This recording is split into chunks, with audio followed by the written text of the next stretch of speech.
All of us, every one of us, as children, seek the approval of our father or the father figure in our life through mimicry and completion.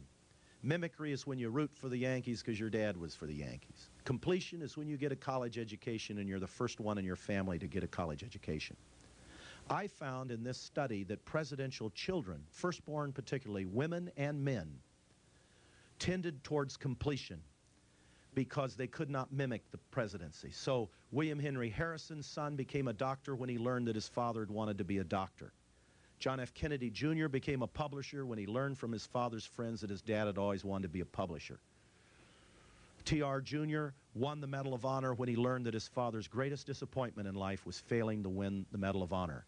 Margaret Wilson, whose father constantly complained that he didn't have time to think. He'd only been in government 2 years before he was president, had no time to think, had to make all these decisions. Margaret Wilson joined an ashram in India, never married, and spent her whole life in meditation.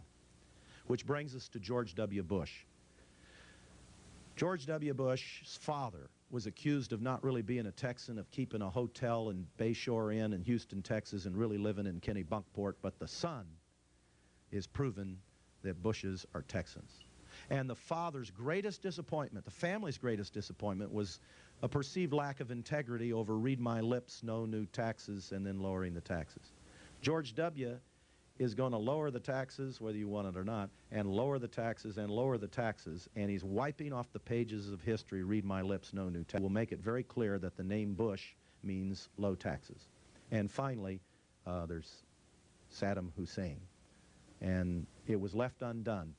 And as many other presidential sons before him, as you and I, we please the father image in our life through mimicry and completion. And I wouldn't be surprised if completion occurs.